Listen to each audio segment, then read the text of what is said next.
get my 6. What's up, everybody? Welcome back to the most awesomest homesteading channel on the entire planet that has nothing whatsoever to do with homesteading. Homesteading off the grid.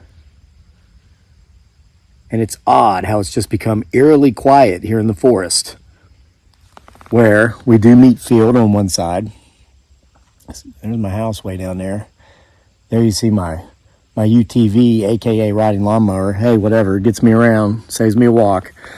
But there were birds and squirrels and all kinds of stuff up here up until I hit record. So, and I was talking to myself. I do that often because, sometimes I need expert advice.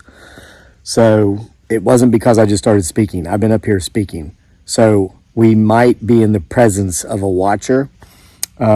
As you know, for those of you who know all about the veil, it's growing thin, very thin. It gets thinnest at Halloween. It's often thinner where forest meets field at elevation, which we are, and also nightfall and precipitation help. We don't have either of those yet. Nightfall's coming. Hopefully no more precipitation for a while. So anyway, watch behind me. That's what get my 6 means. Sounds like footsteps, so maybe that's why everything went silent. So listen for continued footsteps, tree knocks, any of it, growls, watch for movement, timestamp it. So going to talk about a couple of things, okay? It's October, we're a week away as of this recording from Halloween. Clearly I heard a tree knock, so yes, we're not alone. I'm sensing right back here. Keep your eyes open. I haven't really come up here and read the October night stories like I have the last few years, because I've done that for the last few years. And I actually have playlists on here. If you're here for the ghost stories, go to our About section of our channel here and look up playlists, and you'll find October Nights 1, October Nights 2. I'm going to throw this out for you, though. There's a book I wrote that I've never come on here and told the story because it's actually a full-length novel. And if you want probably the best ghost story you'll ever read in your life, it's this one. It's called From the Graves of Babes. That's an actual tombstone. This photograph on the cover of the original issue of the book, it had the 10-year anniversary edition came out a few years ago, and so now it's just like a plain green thing. But that's actually a photograph of an actual unmarked grave. Well, there's a marker there, clearly, but there's no names, no dates, no nothing. And this is one of 13 graves at this unmarked cemetery. Most people don't know is there on top of a mountain in West by God, Virginia, like in the middle of nowhere. It's an area where I grew up, close to where I grew up. I always heard partial stories, and listen, I'm not plugging my book for the sake of plugging my book. Something very special with this just happened. I'm going to tell you what it was. But so over the years, I took the partial stories I'd heard from local old timers, tied them together, a little bit of, imagination, and just strung together a heck of a ghost tale. When this book was newly published, it spent 6 months as Amazon's #1 rated ghost novel in customer satisfaction. It beat out Charles Dickens's A Christmas Carol. Okay, yeah. So, and it would stay there for 6 months, and then Christmas came around, and Christmas Carol knocked it into 1,147th place. But it was there for 6 months. Now, here's what's so neat about it. So my son, who's almost 14 now, is actually an avid reader. And we love that because that's something that we fostered in him from the beginning. We've always encouraged him to read. And by encouraging him to read, oh, you want to go play video games? How much have you read today? What? You didn't read for at least 30 minutes today? Huh? No video games. Oh, what? You don't currently have a novel you're reading? Hey, what are you currently reading? So we had to go through that until he fell in love with it. And here's a good way to encourage for young people to fall in love with reading. Let them read things they're interested in. My wife dearly, aka Giggly Girl, she was trying to be hardcore and forcing him into classic English literature when he was a preteen. I'm like, no. Let him read Dog Man. Let him read he liked the zombies, the Plants vs Zombies things. They were like graphic novels, but it was age appropriate. And so I convinced her to listen. Let's let him read 2 or 3 of those because he enjoys it, and then introduce something more age appropriate than, you know, Wuthering Heights, which is the most boring novel I've ever read. I'll tell you, if I had to read that as a teenager, I never did personally, I know a lot of folks did, I would never probably ever read again. So you let them read something they're interested in. So there have been times throughout the years when he'd say, well, I need a new book. Because now when he's done reading a novel, he just goes on to the next one. Sometimes he'll have me buy him one on Amazon. We go to the local library often. Sometimes he'll just go through my bookshelf and pick one, or he'll have me pick one, because I have thousands and thousands, literally thousands of books in my house. It's like a library. We don't have a television, no cable. Television turns your brains to cheese, and it robs you of precious time. So I read, and now my son is a reader.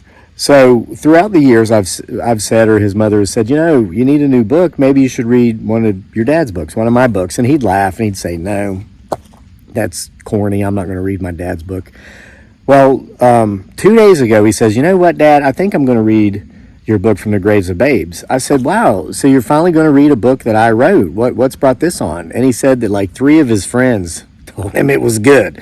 So how's that? My kid's friends have read my books, and my kid never has. So he finally gave it a chance, and he loved it. He was up until after midnight the last 2 nights reading it, and he finished it off. And actually, one night he was kind of afraid, well, to go to sleep. I'll just leave it at that. The first night. And then the second night, he wasn't scared, but he had to know how it ended. So anyway, it's available on Amazon in print and Kindle. You can get personal autographed copies of the 10-year anniversary edition, which is the same thing, slightly different amendment to the front, from our Etsy store. Okay, and the links to both of those places are in the comments below. So I was just really flattered that my son, he's almost 14, finally read one of my books, and he actually thoroughly enjoyed it. And I was Dearly and I were cleaning our quail cage today. We have quails, and we were putting a new bottom on it to keep the foxes out. No foxes or hoxes or Bigfoot Sasquatches, as of yet, have gotten to our quails. We've had them for a little over a month now, so we've got this cage so secure. The only thing we think could get in it would be either a bear or a Bigfoot Sasquatch. So if anything happens, we'll know. Unless if something with opposable thumbs, which a bear does not have, just opened the latch and got into it that way. That would be either a human up to no good or a Bigfoot Sasquatch. Okay.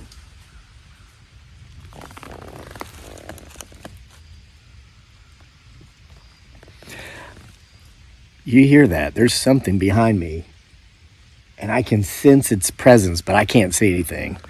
This is exactly where the sound's coming from, so watch back here. I don't have my tripod. I lost it, which is kind of neat because now I'm more mobile with my mobile. I can go like this if I hear something. So anyway, distinctive tree knock. If you missed it, rewind and you'll hear it. We've got footsteps from something unseen and tree knocks. And the calling of the crows. All right, let's get to the story. It's really just kind of touching base with you about a couple of things we've done recently. This past Friday was my beautiful bride, Dearly, a.k.a. Giggly Girl's birthday. So she wanted to go to Hallow Scream. So we did. That's at Busch Gardens in Williamsburg, Virginia. We spent a night. She wanted a new iPhone 16, so she got that too. Whatever my wife wants, she gets, because she makes my life so easy. First of all, I love her unconditionally. We feel like we just started dating, even though we've been together almost 15 years. We never squabble, never have an argument. If we are squabbling over something, we're very emotionally intelligent. We understand the importance of our relationship. Our relationship is more important to us and our son than anything we could ever disagree on. So we back off and we'll have discussions. Never arguments. It's great. Oh, and she makes I don't have to do anything except my job, my work, focus on revenues with the online business and everything else we have going on, my writing, and I can coach full time. Because she just does everything else. It's wonderful. So yeah, whatever she wants, she gets.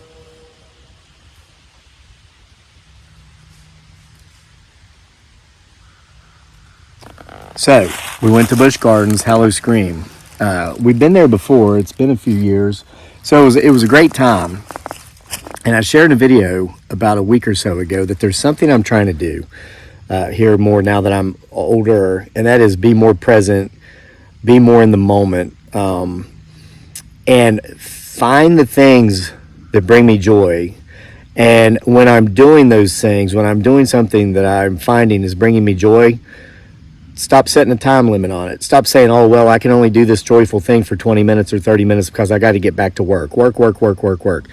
Because no, I don't. I've passed that point in life. I'm literally at the point to where I would never have to work again ever, and I'd be fine financially. And I got there probably 25 or 30 years sooner than most folks. Most folks never get there. Saw a thing online the other day. I was reading about some financial situation. And it said that Generation X, my generation, the majority of Gen Xers have kind of accepted the fact that they're going to have to work their whole lives. They're never going to be able to retire. And they're blaming all kinds of stuff, inflation, all this stuff. But listen, here's the truth of it. It's their own fault.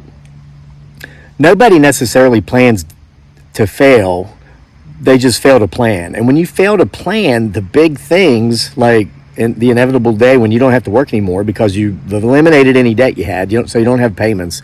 You've somehow set up an income stream for yourself, be that passive off of investment income or small business ownership like social media, the new economy example. It's like, what do you expect? I mean, you really are not going to be as naive as generations before you who thought Social Security was meant to be a retirement plan, right? So anyway, my point is, and we had some ups and downs and some hiccups, but right now I don't have to get back to work. So if I'm experiencing joy, I allow myself to experience that, and I highly recommend it. I wish I would have started a little bit earlier. I've always kind of been cognizant of it, but I guess I've gotten back into it here more recently because I got out of it for a while. So we're at Hallow Scream, and again, I mentioned we've been there before. There's something that Dearly, my wife, did last time that she did again this time. But since I was in this new state of paying more attention of the things that, bring me joy, I was able to enjoy it so much more this time because I saw it for what it was. The first time she did it, I saw it as something kind of silly, kind of maybe stupid, really. I'll explain here in a minute. But now I see it as something beautiful, joyful, and I loved every minute of it. I'm going to tell you what that is. Dearly is terrified to ride any of the rides at Busch Gardens. So what she likes to do, and this is the third time we've been there. Once it was during the summer, during the day, and then twice for Hallow Scream.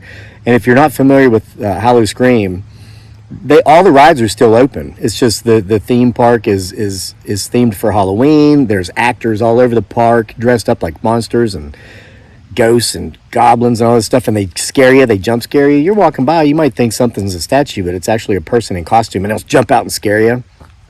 It's such a great time. We were the last ones out of the park. Literally, we stayed until after they closed. But what she likes to do, Dearly, is she likes to watch people ride the scary rides. She gets entertained by going to the rides that she's too terrified to ride and then watching the other people do it. And she screams and squeals and giggles while they scream and squeal and giggle. And she pulls her shirt up over her eyes when they go through the loop-de-loop and all that. And she's just standing there on the sidewalk watching. And other people will walk by and see her doing this. And they kind of smile. They think it's cute. Well, she was doing this again this time. And the last time we were there, I was like, honey, come on, let's ride that. Let's ride that. I was kind of pressuring her a little bit to ride some of these rides. But she did not want to, and I didn't force her. I didn't make her. That's just terrible to make somebody do something they're scared to do. But sometimes it's, especially with coaching, that's a different issue. And when you're trying to bring somebody up to the next level. So anyway, I would just watch her do this. And I took so much pleasure and joy from watching this. I would just sit back. I would take her phone and I would record her giggling. And of course, Daniel, he scoots off and tries to hide because he does, mommy's embarrassing him. And then also, he doesn't want to ride these creepy, scary rides either. And he's afraid that his mother might try to encourage him to, so she can watch him scream on the ride. But we rode some, rides that are not creepy, scary, some swings or whatever in the sky lift. And we did go through one haunted house, and we saw a show, which was tremendous. so that was good times. And then Daniel, of course, he loves the arcades. So we went, all three of us, we found the arcade. We just let him play over and over. And we're raising him to kind of be money conscious too. And so he was like, well, that's enough. I've spent enough. Or no, what was it? After we went through all of his credits on his card, he's like, can I reload the card? And I said, sure. And he goes, no, wait a minute. I've already spent enough. This is just a waste of money. I said, it is not a waste of money. So I took his card. I reloaded it with as much money as I had on before. I said, we're here to have fun. We haven't been here in 3 years. It might be 3 years before we come back. We're here one night. And you know how well things are going in life with business and revenue. So go freaking have fun. And we wasted money. We played the games that are rigged, so we never won. But we were close. We were close. But while we were doing it, and I was watching my son and my wife squeal and giggle, and just, that brought me so much joy. It's been almost a week since we've been back, and I just can't stop thinking about it. It's such a wonderful thing. So please, heads up, while you're out there doing things, especially when you're doing them with the people that are important to you, the people that matter, if you find yourself experiencing joy, allow yourself to relish in it. You know, it's like when you set into a jacuzzi or a hot tub, you allow yourself in, right? It's like, oh, this feels good. It's been years since I've been in a hot tub. It's the same thing with these little moments of joy. Just sink into them. Allow yourself to enjoy it, and you'll find that they become large moments of joy because you'll extend the period, of time that you allow yourself to feel this joy. It's just a wonderful thing.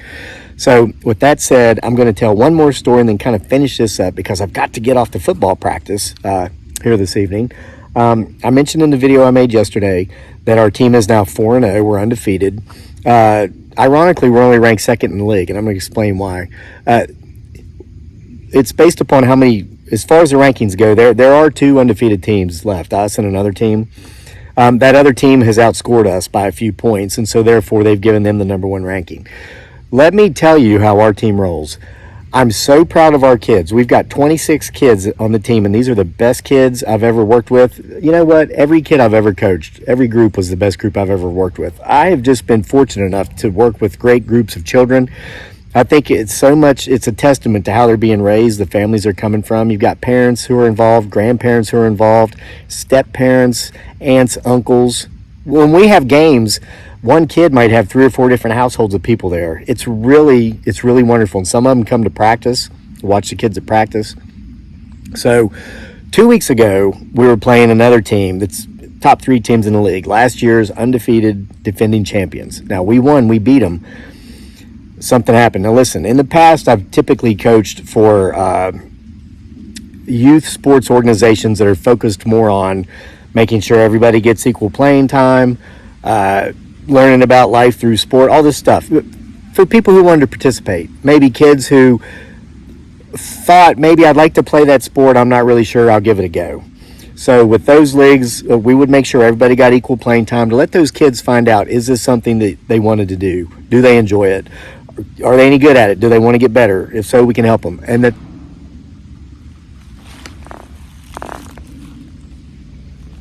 guys, that tree knock's even louder. They've all been soft, but it's been getting closer. So that was from right there behind me. So watch back there. And if you see anything, timestamp it. We've got something creeping up on us as that veil grows so thin coming up on Halloween. Okay?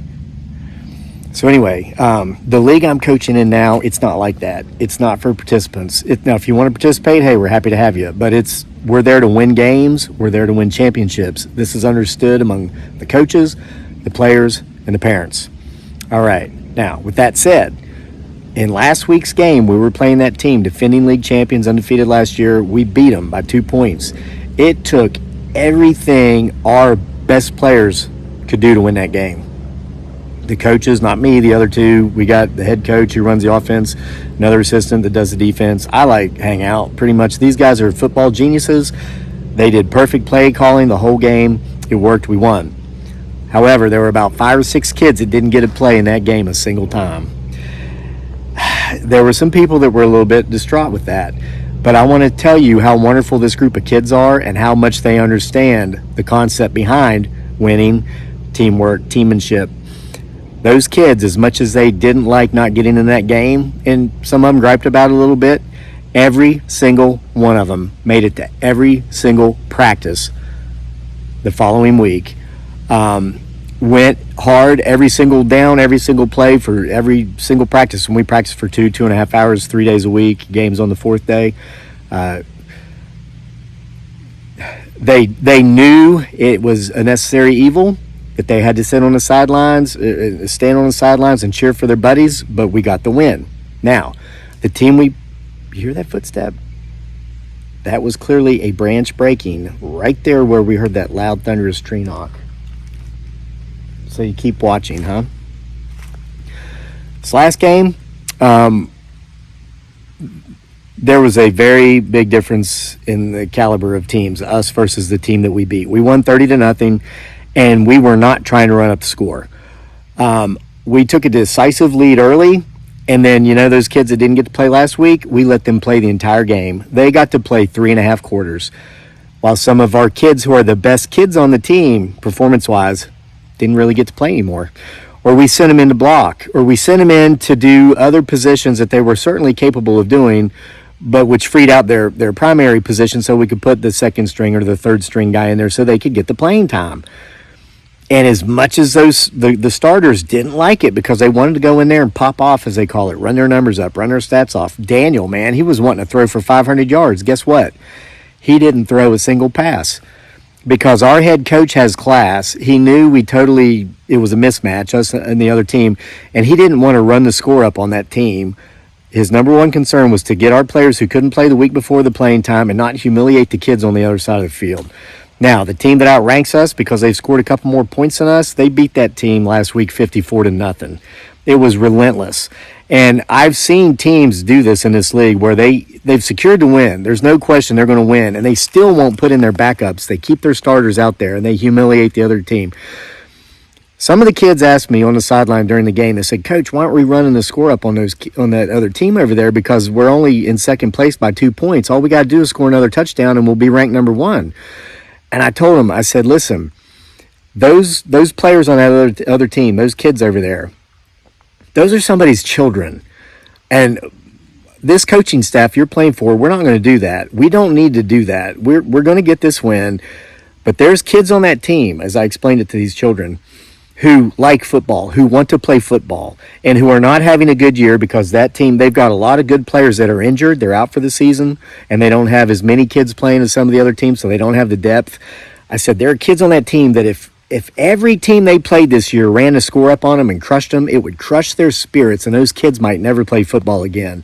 And I wouldn't want to be the guy that did that to a child by being part of a coaching squad that would run the score up on a team that didn't have the ability to really defend themselves in a scoring match. And I said to this kid, I said, your mom's out here in the stands, your dad, how do you think they'd feel if the other team was running it up on us? They'd feel bad for you. I said, my son, Daniel, years ago, with the first football team we were involved with, we didn't win a game the entire season. The next season, we only won one. He'd cry after every game, not because he was a sore loser upset, but because he would practice and train so hard, he wanted to win. And it was hard on him, and we played teams that did run the score up, and I'll tell you, I have zero respect for coaches that would do that in youth sports, okay? So my point is this, and we have one player, and I've talked about him on this channel before. I never mention names. These kids are minors. I would never do that, but I've talked about how this guy's the alpha. He's the guy that no matter what he does in life, he's going to be so successful. I don't care what it is because he's just a winner.